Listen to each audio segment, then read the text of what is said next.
Travel Television sits down with Stephen Bollenbach, CEO of Hilton Hotels. Mr. Bollenbach is a financial wizard whose resume includes the management of the Trump hotels out of bankruptcy and the merger of Disney and the ABC TV networks. Here, he reflects on changes in the travel industry.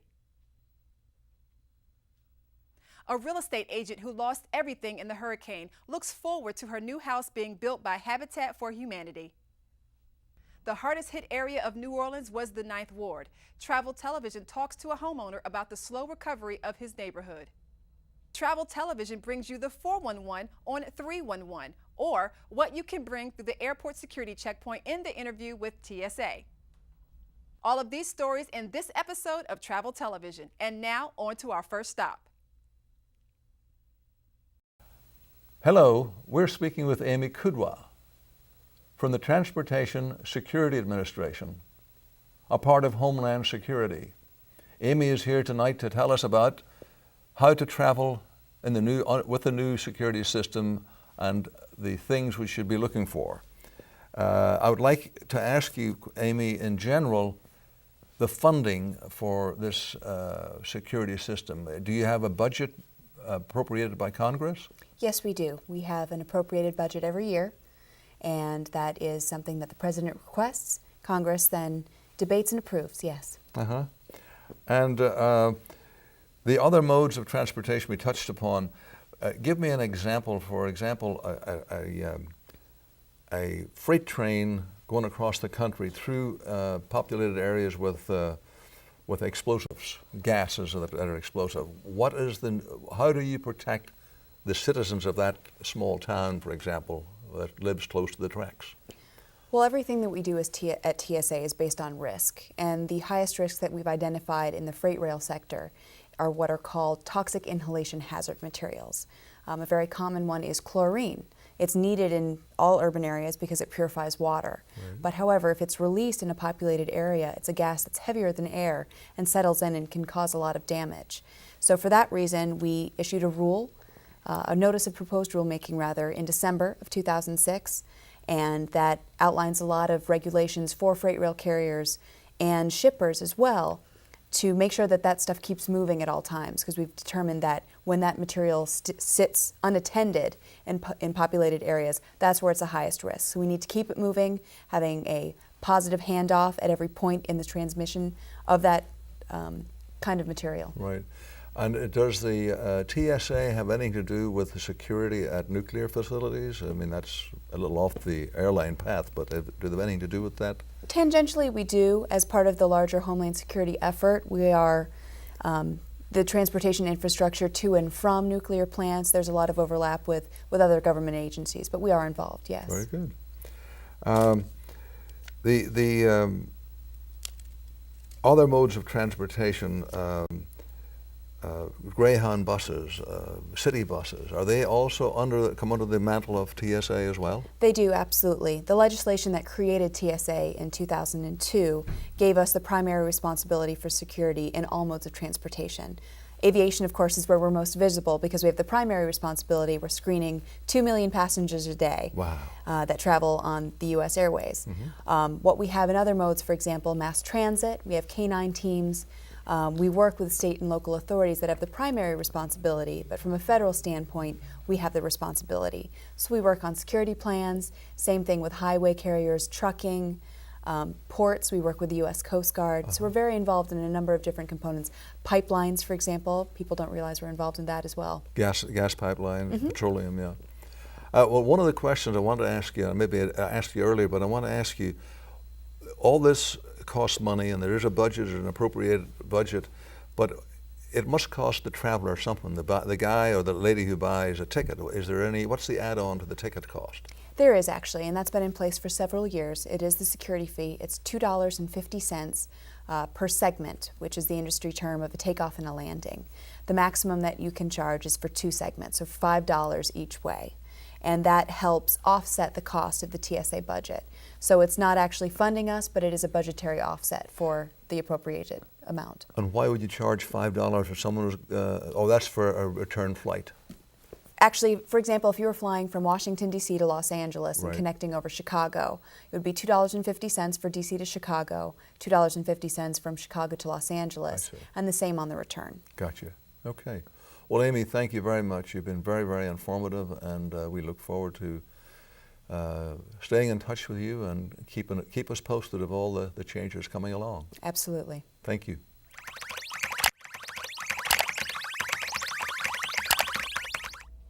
While the FAA has information on flight delays, there are several independent sites that offer much more and have unique features, such as 3D flight tracking, flight path plotting, and historical information on flight performance. Frequent flyers most often recommend 4 sites in flight tracking: FlightAware.com, FlightExplorer.com, FlightStat.com, and FlightView.com. Some sites have updated maps that depict the location. Others have a color-coded system that shows which airlines and regions are experiencing delays. Each of these sites can help when you or a friend's flight might be delayed. Habitat selected families purchase their homes through Habitat's traditional low-income home ownership programs. Homeowners repay their mortgage to the program, which returns that money to the local community for more homes. We visited the Habitat building site in Bay St. Louis, Mississippi, where the pre-selected homeowner worked side by side with the volunteers to build their new home. Dawn Stoltz. I was a resident of Waveland, Mississippi. Katrina washed my house away, and I have been approved for a Habitat for Humanity home and participated in a blitz build in July in which my home was put up mostly, and we are here today on a blitz build where they're building this house, and I am absolutely amazed at the number of volunteers who have come, who have seen a need and continue to come. I did not know how to respond to a natural disaster, and I am awestruck, stunned, amazed, shocked, thrilled that so many people have come and continue to come to help us rebuild, that they take their time out of their lives to help us.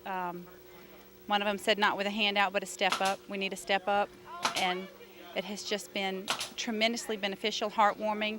I know now, because of what other people have done and shown me, how to respond to a natural disaster, and am just real grateful. Thank y'all. To see volunteer stories, go to www.projectkatrinavolunteers.net. Today we meet the leader of Hilton Hotels, Stephen Bollenbach, co-chairman of Hilton Hotels. Since arriving in February 1996, Mr. Bollenbach has reunited the family of Hilton brands together for the first time in 34 years. Prior to joining Hilton Hotels, Stephen Bollenbach was the chief financial officer for the Walt Disney Company, where he was instrumental in the acquisition of ABC TV network. Before Disney, Mr. Bollenbach was president and CEO of Host Marriott. During his tenure, he created the 2 companies that are each major players in their industry segments today. From 1990 through 1992, he was the CFO of the Trump Organization and managed what was one of the largest bankruptcy filing in its day. Well, you know, we've developed over the years a brand at virtually every price point, and that's been our objective, is to be able to offer to our guests something that fits with their reason for traveling.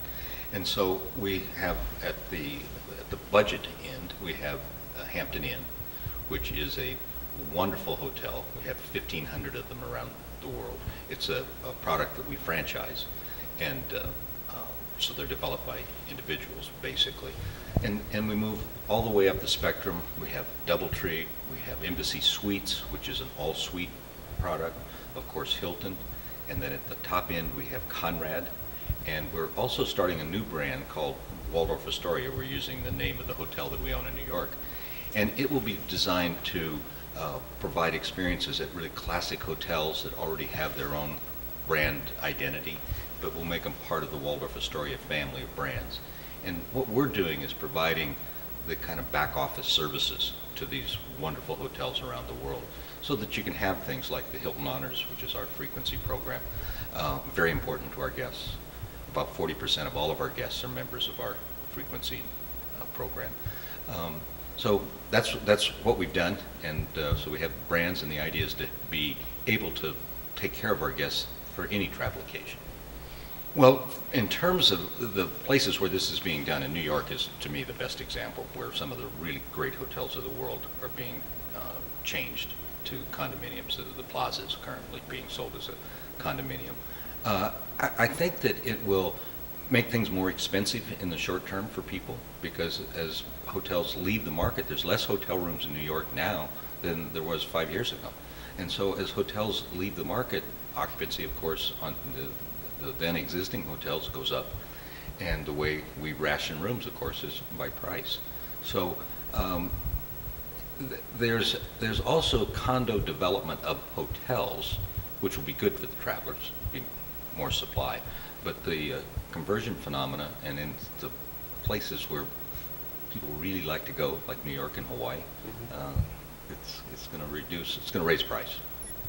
Because for us, we view the changing technology as a sustainable competitive advantage that we have over the other big hotel companies, because we were first to really build the big systems. We spend $175 million a year on our systems. And I think what we're going to find in the future is two things that are important.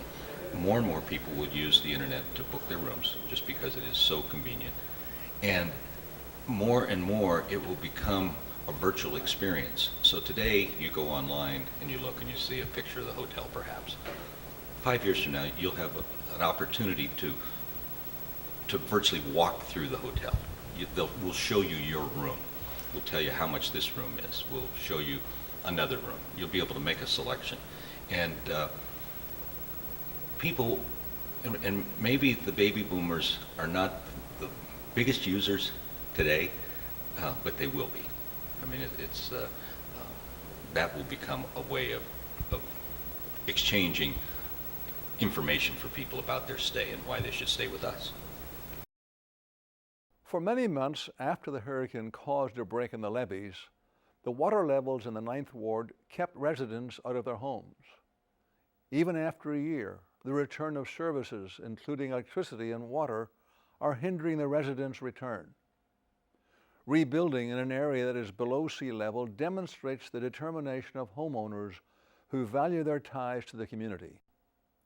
We recently spoke to one such resident. I think that the volunteers that's doing this cleanup, I think they're doing a wonderful job, because we got kind of a late start over here with the house gutting and everything, you know, and a lot of people haven't returned home. So if they would have returned home, they could have been helping too.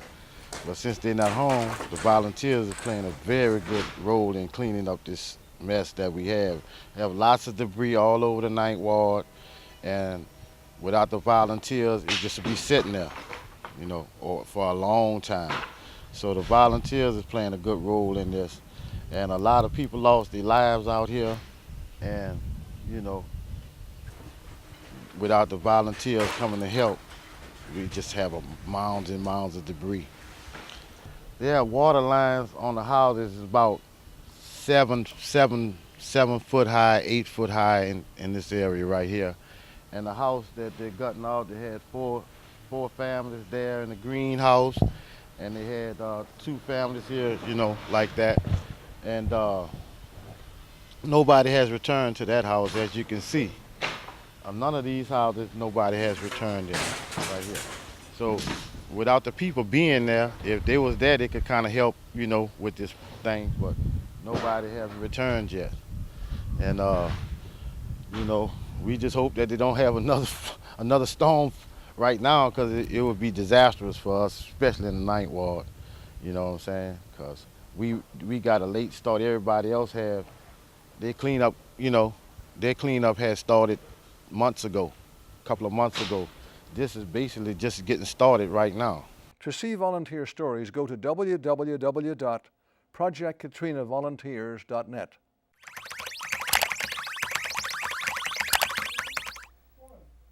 Ever wonder whether your flight is the only one that's late? Trying to make a tight connection and wondering if your travel date will be the one day the incoming flight will arrive just late enough to miss your connection? Well, you can check the airline on-time statistics thanks to the Bureau of Transportation Statistics, a government website run by the Department of Transportation. At bts.gov, the government collects daily statistics on each commercial flight, and the information can be viewed by airport, airline, or flight number. Each month, the website posts airline on-time data. So before you buy, check out this website to learn if your flight is one of those that is always late.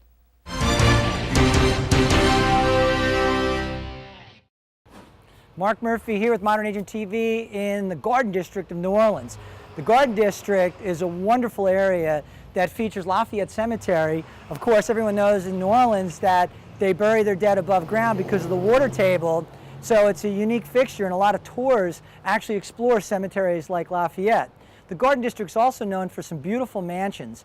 What people don't understand with Hurricane Katrina was that it did affect certain parts of New Orleans, but the Garden District was virtually untouched except for some wind damage. So the mansions are in place, they're beautiful, and your clients are definitely going to want to include it, the Garden District itself, on their stops. Hey, one of the things they might want to consider doing is coming to the Garden District a little early for dinner, checking out Lafayette Cemetery, checking out some of the beautiful mansions, and then making a stop for dinner at Commander's Palace. Commander's Palace did suffer some water damage when the roof failed. They took the time over the last year to totally renovate this restaurant, and it's a wonderful high-end restaurant that your clients are very much going to enjoy here, and it's a favorite not just with tourists but with the local population here in New Orleans. So let's take a look around Commander's Palace and give you some insights into that restaurant.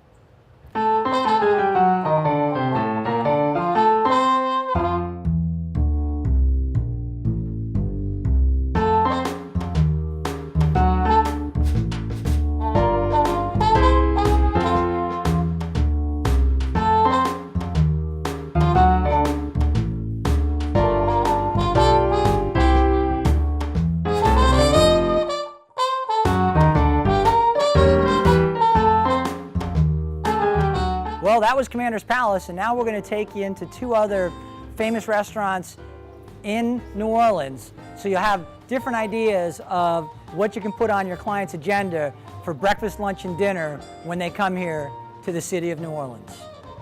Of course, there's so many dining options here in New Orleans, we couldn't possibly cover it in a little segment.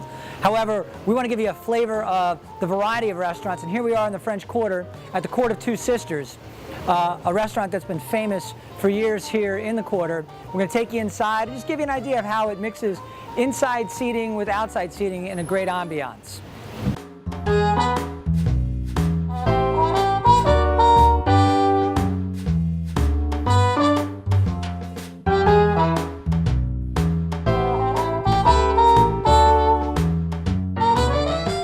All right, we're here at Mother's, known for the world's best baked ham since 1938. Yes. I want to try two of your Ferdies. Two Ferdies dressed all the way? Dress them up. What's your name, sir? Mark.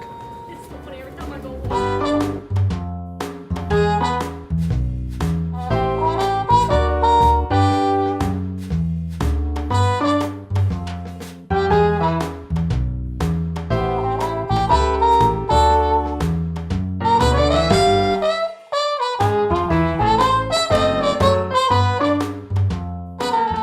All right, you have a variety of choices here in New Orleans, one of them being Mother's.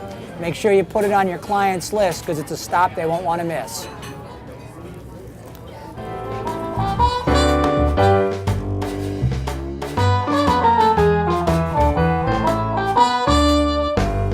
The human urge to help is universal, and the appeal for volunteers is unending.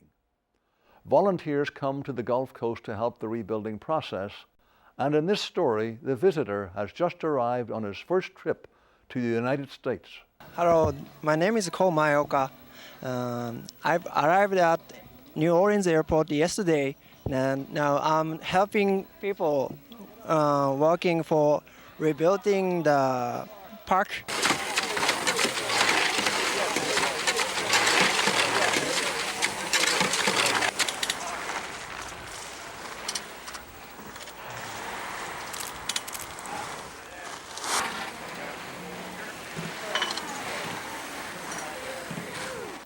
So I'm very glad to be given the opportunity to help very nice people. It's a first trip to America and abroad. It's very precious and important experience for me, I think. Thank you very much. To see volunteer stories, go to www.projectkatrinavolunteers.net.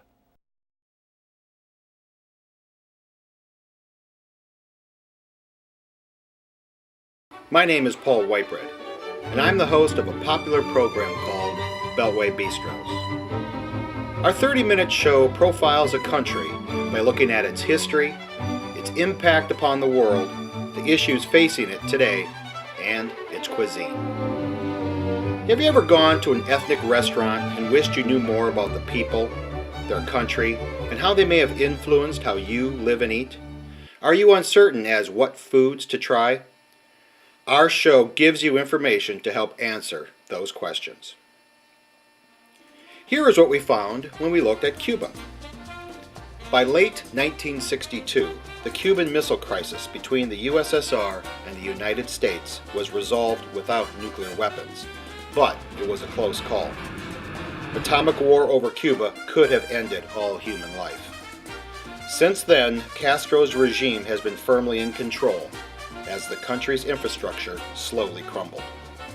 Many thousands of its citizens fled the island. In 2007, Castro's age and illness continue to cause speculation about what will happen when he is gone. Will the U.S. embargo end then, and will normal relations resume between Cuba and the U.S.? Cuban food owes much to the flavorings of Spain and Africa. Its cuisine is mildly spiced and very straightforward. In more tranquil times before the revolution, Ernest Hemingway, a writer revered in Cuba, liked to smoke Cuban cigars while having Cuban drinks such as mojitos or Cuba Libres. These drinks were often served with a choice of either the famous Cuban submarine, pork with beans or rice, or some of Cuba's wonderful seafood. Tres leches, a white cake made with 3 types of cream, was a common dessert he would also enjoy with strong Cuban coffee. While Cuba was only 90 miles away, Vietnam was on the other side of the world in Asia, with a history that goes back almost 2,500 years. Vietnam's emperors would continue to reign, even after the 1860s, when the French began to colonize what was soon called Indochina.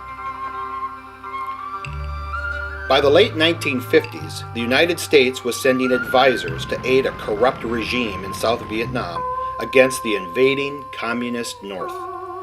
By 1968, over 500,000 Americans were fighting there. America's fight stopped there in 1973, ending the most divisive war the country had fought since the Civil War. More than 58,000 servicemen and women had died. Over 1 million Vietnamese died in the war against the French and later the Americans.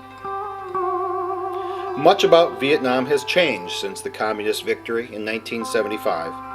Private business is now allowed, and the U.S. is Vietnam's #1 trading partner and an ally on the war on terror. President Clinton visited there in 2000, and in 2005, the Vietnamese premier visited President Bush in Washington. Both countries are now looking to the future, not the past. Since 1975, over 1 million Vietnamese have migrated to the U.S., settling in places such as Los Angeles, Seattle, or Washington, D.C., bringing with them the recipes of their old homes. The French influenced these dishes, as did China, India, and Thailand. This tasty cuisine is light, not spicy like Thai food or some Indian dishes, and it is extremely healthy. Every home uses nuoc mam, or fish sauce, to flavor their dishes. Our program visits 2 restaurants in each show to sample famous dishes from each of the countries we explore. Here is what we recommended for 2 couples ordering Vietnamese food in Virginia. Start with 33 beer, or tea. Add crispy spring rolls, lotus root salad, or tamarind soup. Main courses might include caramelized fish or shaky beef, added with sautéed asparagus, and finally, Vietnamese coffee. From Asia, we went next to Europe. After Columbus discovered the New World, he brought back foods like corn, tomatoes, potatoes, peanuts, and many others that changed the world's eating habits. Spanish culture and its language spread across the world, and today some 400 million people speak it worldwide. Our show examined two Spanish traditions, bullfighting and flamenco dancing. Along the way, we discovered tapas, snacks served on small plates, often with beer, wine, or sherry. We also learned how prized Spanish ham is and why this wonderful cuisine is becoming more popular here and across the world. Join us for the next Beltway Bistros as we look at a new country and how it has changed how we live and eat. Maybe we can help you discover an unforgettable experience. My name is Dara. I've been in New Orleans. I'm going to be here for 2 weeks. I'm helping out in the lower 9th Ward, where this is where a lot of the worst damage occurred. The levee's right there. We need as many people to come down as possible. There's still a lot of work to be done, and Common Ground is the organization, nonprofit organization I'm with.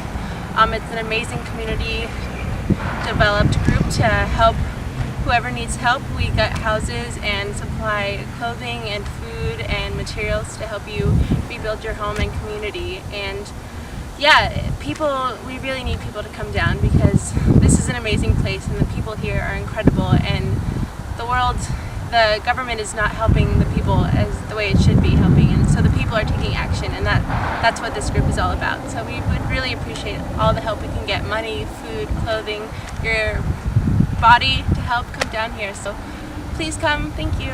To see volunteer stories, go to www.projectkatrinavolunteers.net.